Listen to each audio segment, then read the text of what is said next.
मुजफ्फरपुर जिले के बंदरा में धार्मिक कथा का आयोजन किया जा रहा है। हरि कथा कार्यक्रम का यहाँ भव्य आयोजन किया जा रहा है। इस दौरान A to Z news live से स्वामी वीरेंद्रानंद महाराज ने विस्तार से बातचीत की। सुनिए उन्होंने सनातन धर्म को लेकर क्या कुछ कहा। कथाएं तो बहुत होती है, लेकिन हर कथा में कहानियां होती है। जो भगवान श्री राम ने ये किया, भगवान श्री कृष्ण ने ये किया, उन्होंने ऐसा ऐसा किया, तो उन घटनाओं को बताया जाता है। घटनाएं कहानी है, जबकि सच्चाई है। कथा का अर्थ ये होता है कि भगवान ने क्या कहा। जैसे अहिल्या का भगवान ने उद्धार किया, तो वो तो त्रेता युग की बात थी। तो त्रेता युग में भगवान ने अहिल्या का उद्धार किया, तो क्या वो अहिल्या त्रेता युग में ही थी?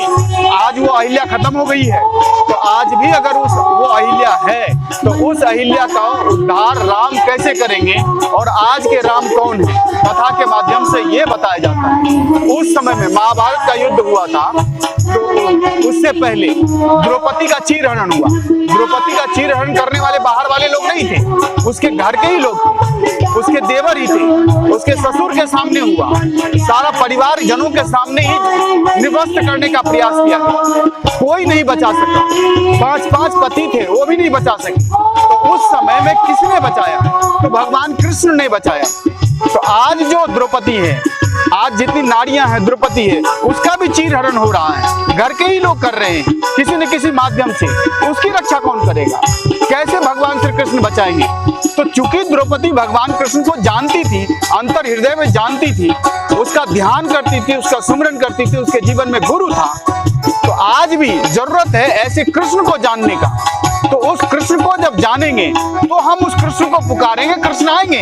आज भी हमारी रक्षा होगी और आज भी वो चीजें होगी। इसीलिए भगवान ने कहा यदा यदा ही धर्मस्य, कि जब जब धर्म की हानि हो जाती है मैं आता हूँ। तो वो अनेक रूपों में आते हैं, कभी राम बन के आते हैं, कभी कृष्ण बन के आते हैं, कभी माँ भगवती बन के आती है। इसीलिए जब दुर्गा की आरती गाते हैं तो उसमें हम एक लाइन कहते हैं, एक पंक्ति हम बोलते हैं, राम कृष्ण तू सीता ब्रज रानी राधा।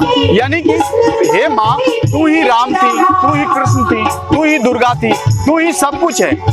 एक भजन हम लोग स्कूल में पहले गाया करते थे, हर देश में तू, हर भेष में तू, तेरा रंग अनेक, तू एक ही है।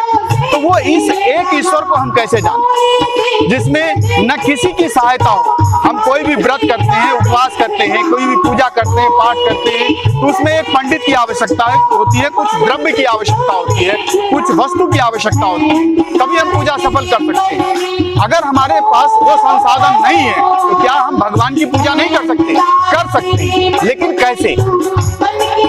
जिसमें रामचरितमानस कहती है कि नहीं चाहिए कछु दिया घृत बाती, कि भगवान की पूजा के लिए दिया घृत बाती कुछ नहीं चाहिए। तो वो कैसे होगा? वो तभी होगा जब जीवन में पूर्ण संत सदगुरु आएंगे। आज गुरु के नाम पर दुकान खुला हुआ, बाजार खुला हुआ है, लेकिन गुरु को पहचानना होगा। जैसे हम सोना की पहचान करते हैं, चांदी की पहचान करते हैं, उसी प्रकार से हमें गुरु की भी पहचान करनी होगी। तो आवश्यकता है ऐसे संत सदगुरु को पहचान कर उसके शरण में जाना।